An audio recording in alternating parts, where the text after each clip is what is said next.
But here's the thing, we are nowhere near out of the woods on this. And Donald Trump said he didn't have anything to do with Project 2025, but of course, no, we know he did.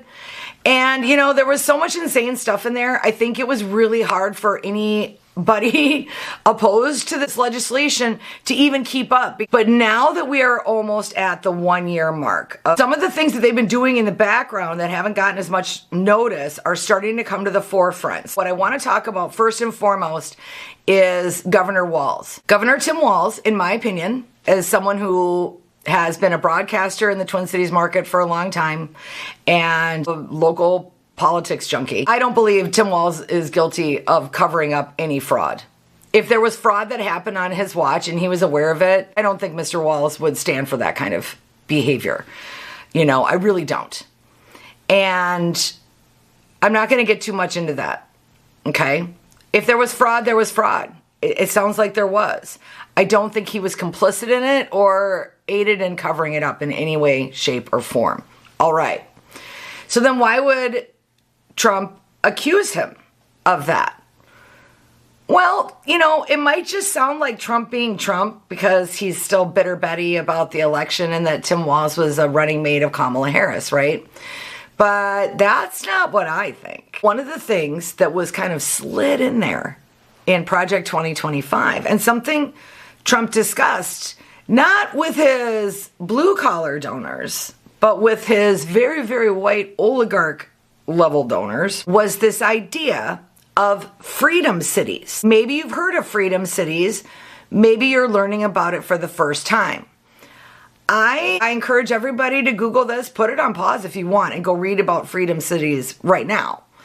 But I'm just going to read you what I have on my phone from the Anchorage. This is a very low-tech production. Freedom cities is a concept proposed by Donald Trump for developing up to 10 new master planned cities on federal land in the United States. Federal land.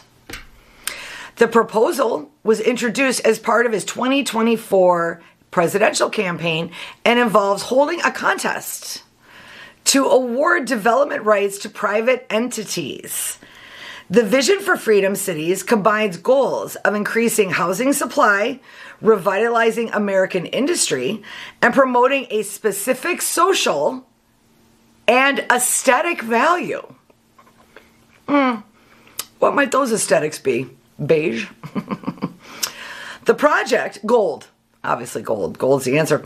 The project has been developed further by conservative and libertarian think tanks, which have identified potential locations and drafted model legislation. That was so kind of them. The proposal has drawn both support from proponents of deregulation and criticism from academics, urban planners, and environmental groups over its political ideology, feasibility, and the potential impact on democracy and the environment. Yeah. So there was a really popular television show, you guys might have heard of it. It was called Yellowstone. This is basically kind of the setup, at least for season 1 and 2 of Yellowstone. There's a private equity group that wants to come in and buy land that's already owned by someone. Right? And in this case, the land isn't owned by the Duttons. The land is owned by us, the taxpayers. Okay? So they're going to take our state parks, auction them off to developers. And are we going to be able to afford to live there? Probably not. Are we going to be allowed to live there? I don't know. They might be doing that paint chip test thing again against people's skin to see if you make it into Freedom City. I don't think it's going to matter how many stats you have that say Trump to let you into Freedom City if you're not the right aesthetic. Anyway, my theory, and it is my opinion, take it or leave it, I think Donald Trump has just cooked up He's been trying to use the Insurrection Act. In fact, I just recently listened to a fantastic interview from a former staffer of Donald Trump's from his first term that said that Donald Trump was very interested in finding out what the apex of his powers were. Like, what's the most power? Like, if he really wants to really lay down the law, like, how can he do it? And someone on his staff mentioned the Insurrection Act. And so he's been dying to use this thing. He refers to it at least 2 times, according to this guy, as his magical authorities. Yeah. No, he doesn't think he's a king at all. Okay. So Governor Walz and Donald Trump. Here's my theory. It feels like Donald Trump has been trying to go around, use the Insurrection Act by provoking violent uprisings in cities like Los Angeles and Chicago and Portland, and now he set his sights on Minnesota. Trumped up charges, no pun, all pun intended, I guess. They are trumped up charges. They would literally be the definition of trumped up charges if Trump makes up charges about a sitting governor. But he wants to use the Insurrection Act to remove Walz, and if he can remove Walz,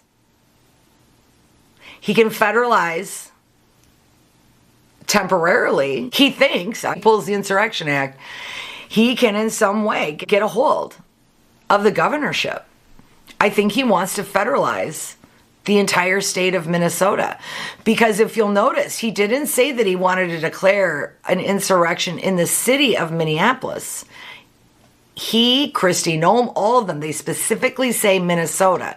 So if they can get Walz out of office, they can either put in one of their lackeys, more than likely Tom Emmer, who has been cheek to cheek with Mr. Trump for quite a while. And here in Minneapolis, we're all very familiar with Mr. Tom Emmer. Yeah, glug glug Emmer. Anyway, no judgment. But more than likely try to put one of their people in, someone who's agreeable to Freedom City. They're very interested in getting the mineral rights, the mining rights. Some of the rarest minerals on Earth exist in the North Shore of Minnesota. You're talking about Lake Superior, a glacially formed lake, the largest freshwater lake in the world. And they want to mine the shit out of it. They want to get the little whatever tchotchkes that Elon Musk needs to make his chips and whatever. And oh, and don't forget they want a data center. And data centers use what? What do data centers use a lot of? Water. Where's the most water, fresh water, that they don't have to desalinize in the country? Well, it's in the states that border Lake Superior. So, to my MAGA lurkers on my Facebook and social media posts, hi, how are you? I see you guys, I do, I know you're there. Not liking things, not talking, it's okay. But to my lurkers, this is very serious. You're about to get cut out of this American deal that you thought Donald Trump was carving out for you. No, sweetheart. No. You thought it was expensive to buy a cabin up north before? Wait until Elon Musk and all of his cronies buy up all of Luton, all of Duluth, all of Superior, Wisconsin, and then they make it into their own little whatever, I don't know, little Epstein Island out on the Apostle Islands this time. Except, you know what? If they decide to do that, no one tell them about the biting flies, okay? Let them, you know what? Actually, tell them that's a great place for them to have their nudist colony on the Apostle Islands. No one tell them about the biting flies. Okay. But Minnesota, this guy, he's trying to rip us off. And he's literally trying to dismantle all of our environmental protections, all the things you enjoy in the summer, in the winter, all of our parks, all of our recreational places, all of that stuff. They want to take it and make it commercialized and turn it into a strip mall or Disney World or whatever the hell. And mine it. And this is, they want to rob the graves in front of us. And if the Republican GOP in Minnesota really thinks that Governor Walz is complicit in fraud, okay.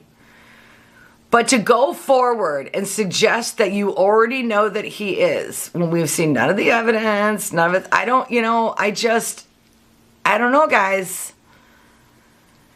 The thing about Donald Trump is nothing ever happens to him. It happens to his followers. And if you're a politician, a Republican politician in Minnesota, bear in mind, if Trump gets his way and we get freedom cities,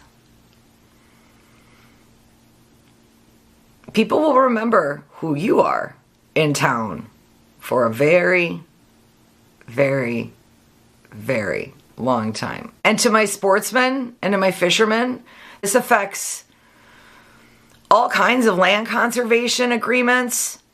The federal lands also include what? Native American reservations. They're going to take all those too. That's why they've been going around hassling Native American people.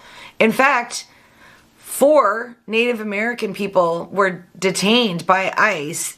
1 was released, and I would have to update the story, but up until at least 2 days ago, people weren't sure where the other 3 were. They were floating around in ICE detention centers somewhere. No one knows, because they're not taking people to the local jails. They're putting them into some weird system that has no accountability. None. And God bless Ilhan Omar and some of the other politicians for going there and trying to get in there and observe, but ICE kicked him out last weekend. They wouldn't let him observe. So Minnesotans who voted for this shit, the rest of the state did not vote with you. He did not win this state. There are not more of you than us, okay? It's going to start getting really uncomfortable for you at church, at work, at the golf course, at the gym. I promise you.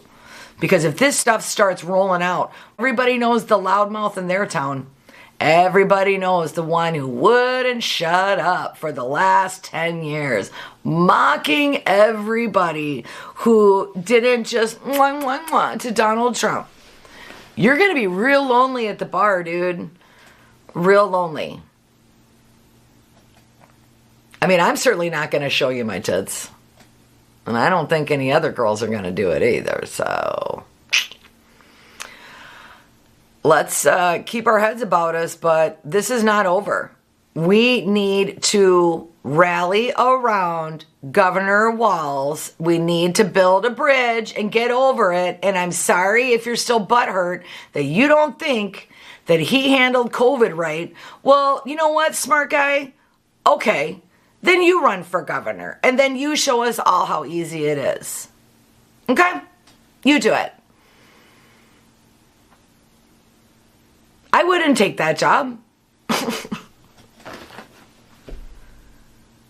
Unbelievable. But we need to rally around them. And we need to get in the faces of the GOP. This has got to stop. We can't, as liberals, only go crying all the time to the other liberals. They're being mean to us. They're being mean to us. Shut up. Go get in the faces of the people that are causing the problems. The liberals have their hands full. They don't have the majority in pretty much anywhere right now. So get off your tuchus, quit bitching, and go take it to the Republicans. Maybe they'll listen.